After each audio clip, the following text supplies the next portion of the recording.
परम सत्य क्या है? इस पर इतिहास में अनेक लोगों ने गहन विचार किया। यदि किसी ने वेस्टर्न फिलॉसफी, पाश्चात्य दर्शन पढ़ा हो, तो सुकरात, प्लेटो, अरस्तु से लेकर कांत, हीगल, कायरकेगार्ड, अनेक दार्शनिक हुए जिन्होंने अपनी विचार शक्ति से परम सत्य का निर्णय करने का प्रयत्न किया। हमारे सनातन धर्म का इस पर एक दूसरा दृष्टिकोण है। ये सनातन धर्म कहता है कि परम सत्य को जानने के लिए तुम्हें अपनी बुद्धि से चिंतन करने की आवश्यकता नहीं है। ये परम सत्य का ज्ञान ऊपर से नीचे की ओर बहता है। जैसे नदी का जल ऊपर से नीचे प्रवाहित होता है, ऐसे ही वो परम सत्य भगवान से ही प्रकट होता। इसीलिए उस परम सत्य को जानने के लिए हमारे सनातन धर्म में अनेक शास्त्र हैं जो इसका ज्ञान मनुष्य की मस्तिष्क में बिठाने का प्रयत्न करते हैं। तो इनमें सबसे पहला नंबर आता है वेदों का। 4 वेद हैं: ऋग्वेद, यजुर्वेद, सामवेद, अथर्ववेद। ये वेदों के अर्थ को समझने के लिए शास्त्र परंपरा में इसके पश्चात आते हैं 6 वेदांग: शिक्षा, कल्प, व्याकरण, निरुक्ति, छंद, ज्योतिष। शिक्षा में मंत्र के उच्चारण के नियम हैं। कल्प में यज्ञादिक के नियम हैं, यज्ञ कैसे हो। व्याकरण, ये वेद के भाषा का व्याकरण। निरुक्ति, ये वेद का शब्द कोश यानी डिक्शनरी।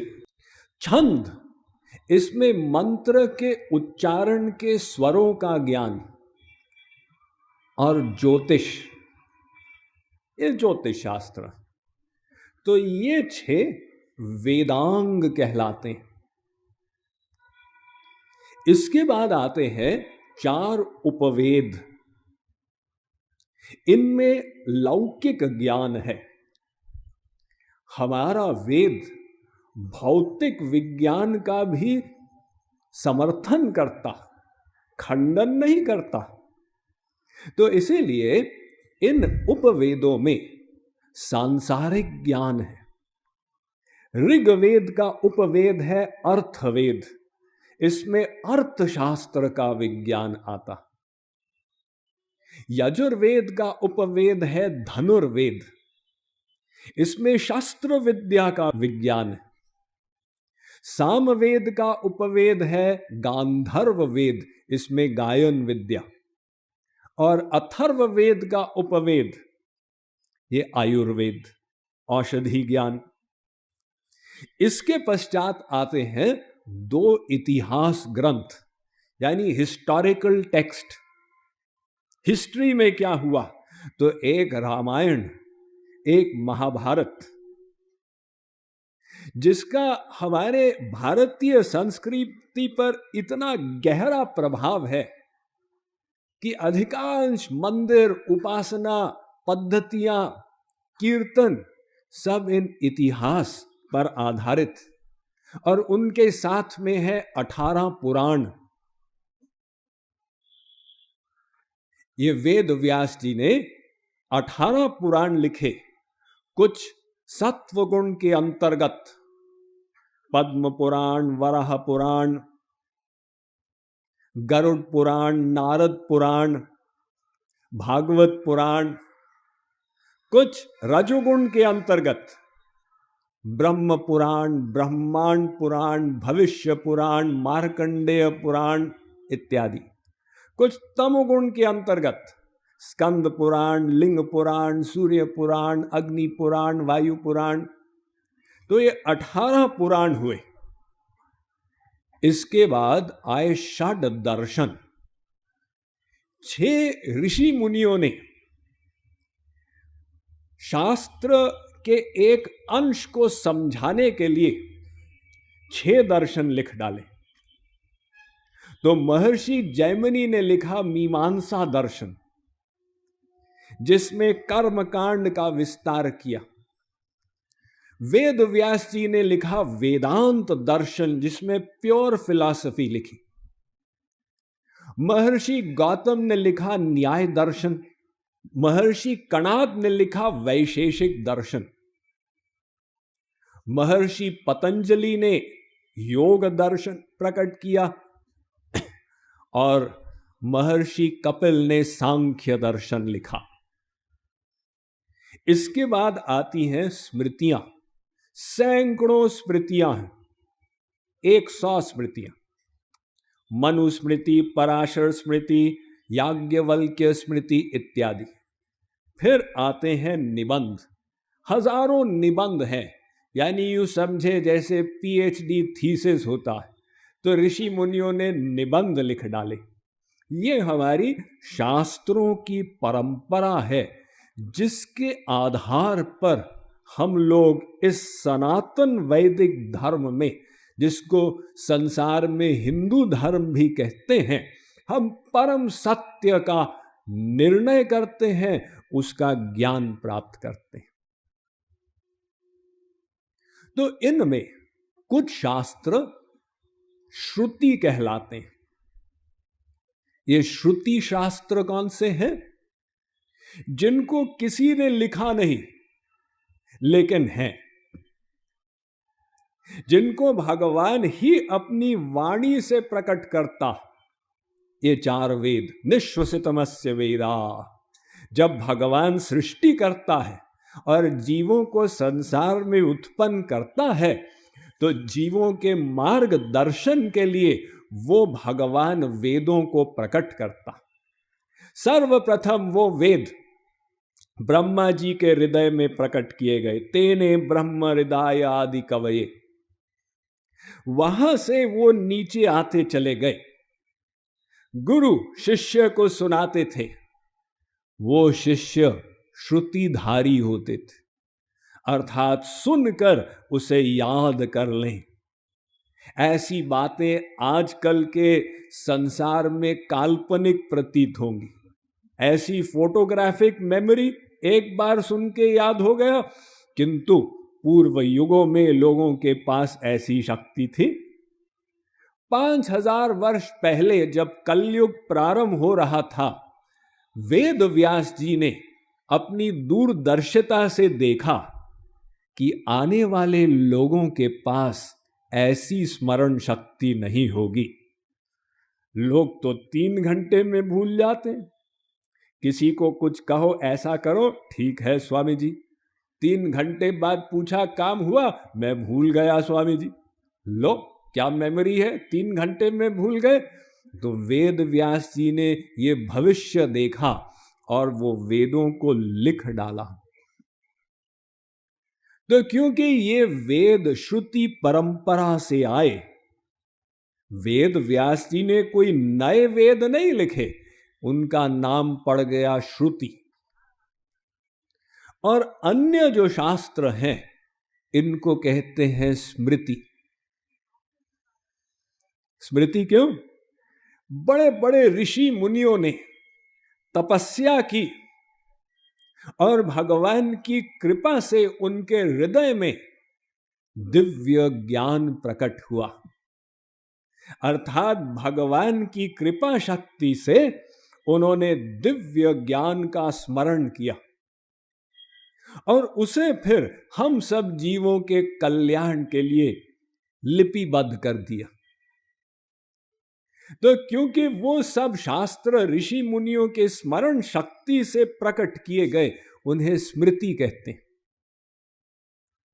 ये स्मृति शास्त्र जैसे पुराण और इतिहास, इनका महत्व कम न समझें। इतिहास पुराणाभ्याम वेदम समुपवृंघयेत, ये मत्स्य पुराण कहता है, वेद व्यास जी लिख रहे हैं कि इतिहास और पुराण के द्वारा वेद के अर्थ को समझा जाता। देखिए, जैसे हमारे देश का संविधान है, कॉन्स्टिट्यूशन ऑफ इंडिया, और उस पर कई एडवोकेट लोगों ने कमेंट्रीज लिखी।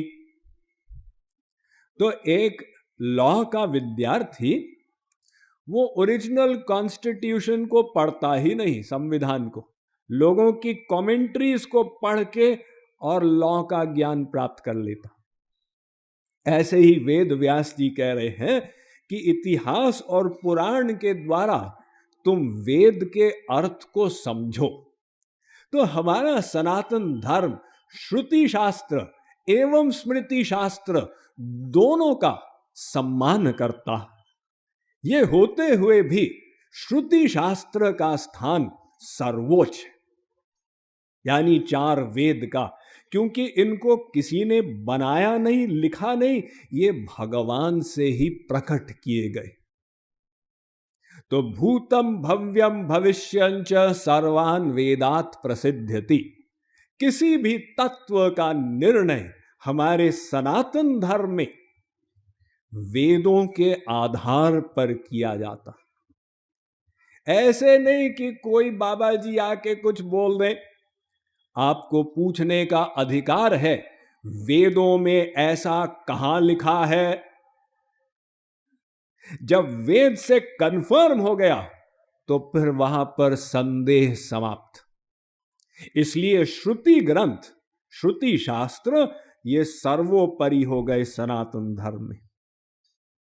लेकिन एक ऐसा शास्त्र है जो इन दोनों भागों में सम्मिलित किया जाता, और वो है भगवद गीता। ये भगवद गीता एक प्रकार से महाभारत के अंतर्गत है, स्मृति शास्त्र है, लेकिन दूसरी ओर ये डायरेक्ट भगवान की वाणी है। भगवान ने अर्जुन को जो ज्ञान दिया, तो उनके भगवान के मुखारविंद से जो निसृत ज्ञान है, ये भगवान का गीत अर्थात भगवत गीता। तो वेदों के समान वो गीता भी भगवान द्वारा प्रकटित है, वो श्रुति के अंतर्गत आ जाती। वेद व्यास जी ने सर्वप्रथम भगवत गीता को अलग से लिखा था, क्योंकि संजय जो था वेद व्यास जी का शिष्य था, और वेद व्यास जी की शक्ति से ही वो हस्तिनापुर के महल में बैठे हुए देख रहा था कि कुरुक्षेत्र के मैदान पर क्या घटित हो रहा है। तो जो संजय देख रहा था, वेद व्यास जी भी उसे देख रहे थे, और उसे वे हम सब जीवों के लाभ के लिए लिख डाले कि श्री कृष्ण अर्जुन के बीच में क्या वार्तालाप हुआ। पश्चात वेद व्यास जी ने महाभारत लिखी, 1,00,000 श्लोकों वाला ग्रंथ। तो उस गीता को वेद व्यास जी ने महाभारत में सम्मिलित कर दिया। तो महाभारत के भीष्म पर्व के 25वें अध्याय से लेकर 42वें अध्याय तक ये गीता का ज्ञान आता। ये महाभारत ग्रंथ में वैशंपायन ऋषि राजा जन्मेजय को सुना रहे हैं। राजा जन्मेजय ये परीक्षित के पुत्र थे। परीक्षित अर्जुन के नाती पोते। तो वैशंपायन ऋषि जन्मेजय को बता रहे हैं कि तुम्हारे जो पूर्वज हुए पांडव, उनके समय ये ऐसा ऐसा हुआ। तो वो बताते हैं, संजय उवाच, संजय ने ऐसा कहा इत्यादि, धृतराष्ट्र उवाच। तो इस प्रकार से वो गीता ज्ञान महाभारत में सम्मिलित हो गया। तो क्योंकि महाभारत स्मृति शास्त्र है, तो गीता को हम स्मृति शास्त्र में भी सम्मिलित कर सकते हैं। और क्योंकि भगवान की वाणी है, इसलिए हम उसे श्रुति भी कह सकते हैं।